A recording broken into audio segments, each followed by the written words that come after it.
kabar baiknya nih, pemerintah sudah menganggarkan 9,5 juta ton pupuk subsidi buat tahun 2026. Anggarannya 46 triliun. Jadi ini visioner sih menurut gue. Pemerintah udah ngelihat negara kita bisa jadi terdampak kalau tidak siap dengan Perang Dunia III, kalau tidak siap dengan krisis di Timur Tengah. Sehingga apa? Swasembada pangan itu wajib. But this is a good news buat pertanian Indonesia. Ternyata pemerintah care. Bahkan sudah memprediksi jauh-jauh hari. Petani kita harus makmur, harus sejahtera, harus cuan, harus profit, harus bisa panen raya. Kalau enggak, siap-siap krisis pangan loh. Dan jadi petani Indonesia, Hormuz meledak, perang nuklir pun di Timur Tengah, kita sebetulnya masih aman. Karena ya kita udah siapin nih cadangan pupuk kita. Dan Indonesia sendiri punya kapasitas produksi ya di pupuk Indonesia itu bisa sampai 14,5 juta ton setiap tahunnya. Which is sebetulnya ya cukup lah buat petani-petani di Indonesia. Pentingnya petani itu bertumbuh, petani itu menang, petani itu sejahtera. Bahkan pupuk ya hari ini juga disubsidi. Bukan cuma orang kaya doang disubsidi, naik mobil Jepang mewah-mewah, ternyata bahan bakarnya disubsidi.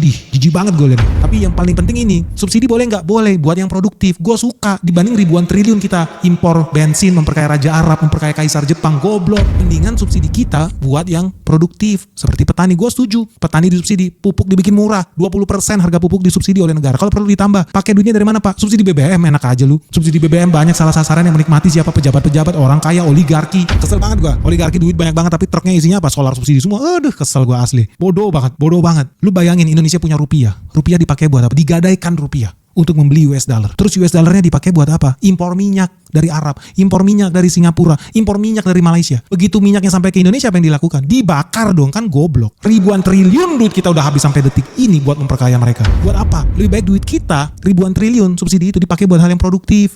Contohnya ini, memperkaya petani-petani di Indonesia. Gue setuju, mereka itu harus maju. Petani Indonesia harus dilindungin guys. Penting loh nih. Apalagi kejadian di Hormuz, teman-teman bakal saksikan sendiri. Negara-negara yang tidak siap, seperti Malaysia, harus siap lenyap dari muka bumi. Kenapa? Karena sampai detik ini nggak bisa swasembada pangan mereka. Singapura nggak bisa swasembada pangan dia. Nggak bisa, nggak nyampe otaknya. Harus impor dari negara lain. Penduduk Indonesia ada ratusan juta orang yang harus dikasih makan. Ini prioritas utama kita. Bukan memperkaya mafia Jepang, bukan memperkaya raja-raja Arab. Enggak, gue lebih rela duit subsidi kita bukan buat bakar bensin kayak orang goblok, tapi buat mensejahterakan petani Indonesia. Dan teman-teman setuju nggak sih kalau Indonesia memang harus lebih fokus nih?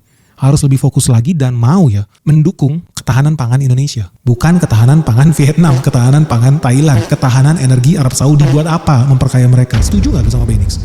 Atau lu lebih setuju sama mafia-mafia impor itu guys? Kenapa Indonesia selalu dicegah, digangguin ketika mau berdikari, ketika mau swasembada energi, swasembada pangan, bahkan swasembada militer guys? Kenapa ya? Banyak yang nolak ya. Kalau Indonesia jadi negara kuat, guys. Bahwa kita harus memperbanyak subsidi, kita bahkan harus bergerak lebih cepat nih buat melindungi para petani kita karena dia yang selama ini memberi makan rumah tangga kita semua.